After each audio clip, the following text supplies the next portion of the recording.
Panther people, what up? Oh, the future is so bright. I gotta put these bad boys on. NFL schedule releases out. Let's break these games down. Now, before I break it all down, I want to let you guys know we got brand new t-shirts. I say t-shirts. Now, I released the long sleeve Panthers Post t-shirt. A couple of you purchased those. I really do appreciate it. You should get those in just a couple of days. Once you do get it, take a picture, post it at Panthers Post #1, like Killer Cam, who, by the way, they left out of the schedule release video. I really thought that'd be a nice reveal. But now there is a new t-shirt. So the t-shirt itself, a little bit different orientation. Obviously, #1, it's a color comfort t-shirt. Now, instead of the massive Jack steroid-filled Panther on the back, it's in the front. And then it is awesome. You have 2 weeks to do it. So the company I'm working with, they give it 2 weeks. See how it is, and then we can continue after that. So you got 2 weeks. So right now, it is the 15th of May. You have 2 weeks from now to try to get your shirt. And then again, this place is based in Missouri. It's in the U.S. If you spend more than $100, the shirts right now, I believe, are $30 U.S. If you spend over $100, it's free shipping. If not, totally fine. Shipping is minimal, $8 to $9. Helps the channel out.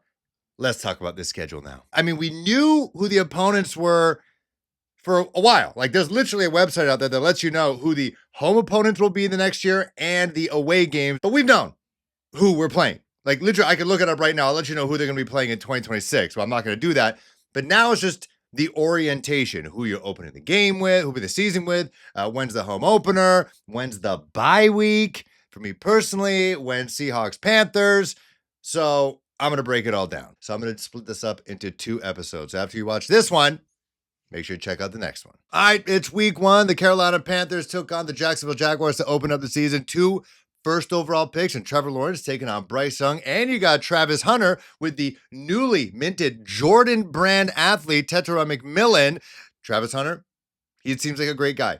Great people, person in planes, talking to young, old ladies, all that jazz. But when it comes to football, what is he going to play? Is he playing corner? Is he playing wide receiver? How's that going to get divvied up? You got a brand new head coach, brand new GM. They want to protect their prized possession that's not named Trevor Lawrence. So, as a corner, he got absolutely torched like he did in college against Tetra McMillan. Tetra McMillan, better in the pros seemingly already because he has a better quarterback in Bryce Young, throwing him an anticipatory high ball, perfect ball in stride, just leaving Travis Hunter in the dust. Tetra McMillan using his physical stature to beat one of the top picks in this draft. Also, when he plays wide receiver, J.C. Horn, seatbelt him. He's sending out seatbelt tickets to everybody, including number 12 from Jacksonville. And then you got the double team of Rico Dowdle and Chuba Hubbard just busting open that Jaguars defense, ruining their home opener and all their fans in the pool. Panthers go 1-0.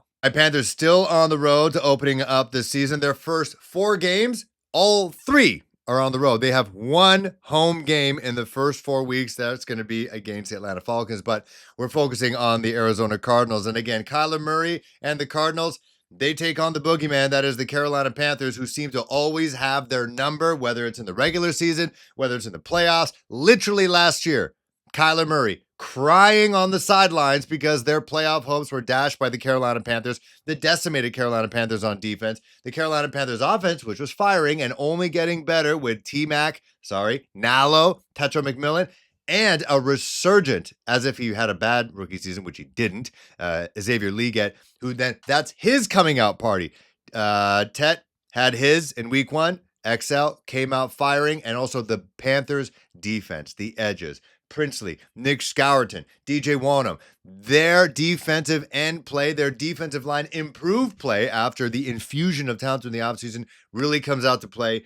Kyler Murray cannot shake our defensive line, and he gets sacked 4 times. Panthers start the season 2-0. They're red hot. Home opener against the Atlanta Falcons, a team that I have said before that I am outward by saying that I'm afraid of them. I think Michael Penix Jr. could be a difference maker in this league. Not only that, they add James Pierce Jr., who's wearing number 27, maybe the ugliest thing, way uglier than our new defensive lineman wearing 11 and 33. They also got Jalen Walker. This is going to be a tough one. Jalen Walker, you know he's going to be paying lots of money to get all of Salisbury, North Carolina to the bank to watch him play against a team that many thought was going to be his home for the next couple of years. But the Panthers come out. It's their home opener. They don't do great on home openers, especially against divisional foes. They come out, punch the gosh darn Falcons in the mouth. Michael Penix, he gets intercepted not once, but twice by J.C. Horn. Double seatbelts with him. The defensive line really starting to get its groove as well. J.C. Horn, Mike Jack, they shut down Drake London and company with the Atlanta Falcons. And then the Panthers offense, again, they ended the season with a dub against the Falcons, making us feel all nice and pretty. Tommy Tremble and Bryce Young, they try to reconnect in the end zone, but it's not Tommy Tremble. It's rookie Mitchell Evans who gets the high point of the ball to beat the Falcons in overtime in week 3. It's a thriller at the bank. Panthers are 3-0. All right, week 4, back on the road. They go to Foxborough to take on Drake May, taking on his hometown team as well. So first you had Jalen Walker from Salisbury, North Carolina, and then you get Drake May and the New England Patriots. Mike Vrabel, tough coach, players coach. This defense is going to be tough. Obviously, then we're also going to be reunited with the defensive lineman, who I completely forgot his name because he's not on the Panthers. He didn't want the Panthers' money. He wanted that Patriots money. Panthers go on. I'm just not going to make this. I say our 2 draft classes, our 2 off seasons from PFF analysts, if you respect what they have to say, highly graded, both teams. But I think Bryce Young is a better quarterback than Drake May. And after this game, Bryce Young and company and this improved defense shut the Patriots down. They can't get anything going on offense. The defensive line is just getting after Drake May. Yes, he's a pretty athletic quarterback out there, but you got Trayvon Morgan on the back end of the defensive secondary. He comes in on a safety blitz, lays a massive hit on Drake May. Panthers are 4-0. There's a bit of a trend here. Panthers undefeated, maybe the hottest team in the NFL that nobody expected, except maybe Rich Eisen and a couple folks who think the Panthers could be a little sexy this year. But now they're starting to creep into the national conversation. The Panthers are 4-0. What the hell is going on? Well, you know what? They're taking on really crap teams. They're taking on the Jacksonville Jaguars, who just had a new head coach. They're taking on the Arizona Cardinals, who have Kyler Murray, who is he the guy? The Falcons, that was a big win for them. And then the Patriots, again, while it's Mike Vrabel, still new head coach, still new regime, and just a second year for Drake May. October 5th, again, 1 o'clock game against the Miami Dolphins. Is Tyreek Hill still on the team? I'm not sure at this point. He says he wants out. He's not feeling it. This is a team that's down. This is a team that nobody really thinks is going to threaten anybody, especially in the AFC East. You got the Bills. You got the Jets, who are the Jets. But then you got the Patriots, as I mentioned. Yes, the Panthers beat them, but they're on the up. I've never seen so little buzz about a Miami Dolphins team. And we got 2 Alabama quarterbacks and Tua Tagovailoa and Bryce Young going after each other. Maybe this is a scouting game. They might be looking at a guy like a Jalen Waddle, maybe down into a trade deadline to see how the Panthers are doing. Make a trade to bring another speedster in who isn't Jimmy Horn Jr. Speaking of Jimmy Horn Jr., he lets us know. Maybe you don't need to look for any of these wide receivers. I'm the guy you need. Jimmy Horn, that's his coming out party. A massive screen, and he makes guys misses. You got Tommy Tremble, you got Mitchell Evans, you got JT Sanders, everybody making their blocks. You got Robert Hunt going out there against his former team, the Miami Dolphins, lead block, and Jimmy Horn Jr. takes it to the house. Panthers somehow 5-0. And now they're firmly in the conversation in the national media right now. Could this Panthers team be for real? Well, no other way to really let people know that you are for real, that the South has something to say, and that is beat the Dallas Cowboys, who seem to always play in Carolina, and all their friends make their way to Bank of America Stadium. I hope that's not the case. If the Panthers are 5-0 at this point, and you're taking on Dallas Cowboys, if I see any of that stupid star in the stands, I'm going to be pissed. And lo and behold, none of that happened. Panther fans show up. Roaring Riot shows up. They're at home. 1 o'clock game against the Dallas Cowboys, who are absolute frauds. I'm in Toronto with the Toronto Maple Leafs. They are the Toronto Maple Leafs of the NFL. Highly celebrated. Everyone still loves them no matter what. Everything about them in terms of success is in the past. Theirs was a bit sooner in the 90s. Leafs, 1960 frickin' 7. But the Cowboys are jokes. It's a Jonathan Mingo revenge game. But this is going to be a close one because Dak Prescott has guys like George Pickens now at his disposal. Obviously, he still has CeeDee Lamb. They're making moves on the wide receiver market. Rico Dowdle, revenge game for him. I think he comes out in a big spot. He rushes for 120 yards. Chuba Hubbard lets us do his thing. He rushes for 80, but 2 touchdowns. And the Panthers are 6-0. They are 6-0. They're taking advantage of their schedule. They beat the living breaks off the Cowboys at home. No more Cowboy fans in the bank. They then go to the Meadowlands, 1 o'clock, against the Jets. Justin Fields, someone who I thought in the past could be a Carolina Panthers quarterback at some point. They got a brand new head coach who I think is going to be making sure that defense is sound. This is a team that added Aaron Rodgers, thinking that they're just a quarterback away. This is a good team. This is a damn good team, but not good enough. Not good enough. Nope. Nope. Bryce Young, under the lights at 1 o'clock in the afternoon, but in the Big Apple, the media market of the world.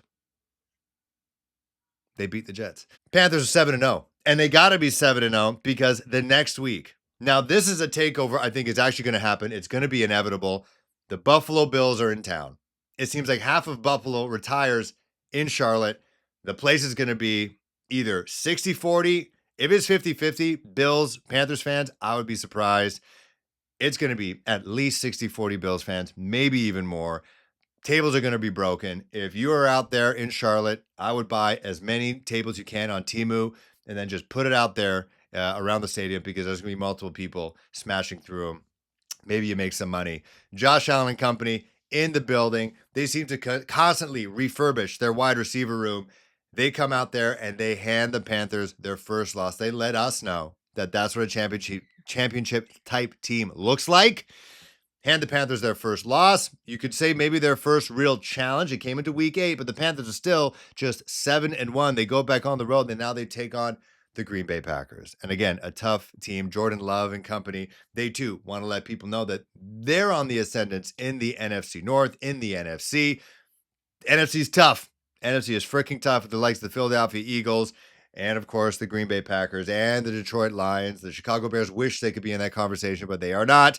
But they take on the Green Bay Packers. And again, this is back-to-back losses. That first bit of adversity for the Carolina Panthers after a loss at Green Bay, but that's okay. You're going to get some home cooking the very next week. Week 10, 1 o'clock, divisional game against the Aints. They're going to be agonizing for Arch next year. That's what's going to happen. Derek Carr retiring, happy for him. I saw his wife put on TikTok. It looks like his life is absolutely great and he's doing things. I'm happy for him. But their quarterback room is dog shit, and our defense is going to pick them off twice. They're going to sack whoever they have at quarterback 5 times. We're going to run down their damn gullet. Panthers get back on their winning streak, so now they have lost 2. They have won. I'm bad at math. 1, 2, 3, 4, 5, 6, 7, 8. They are 8-2. And it's going to be back-to-back divisional games. You got the Saints at home, and then you go to Atlanta. Week 11, November 16th. I'm going to let you know what I think about it, but that's in the next episode.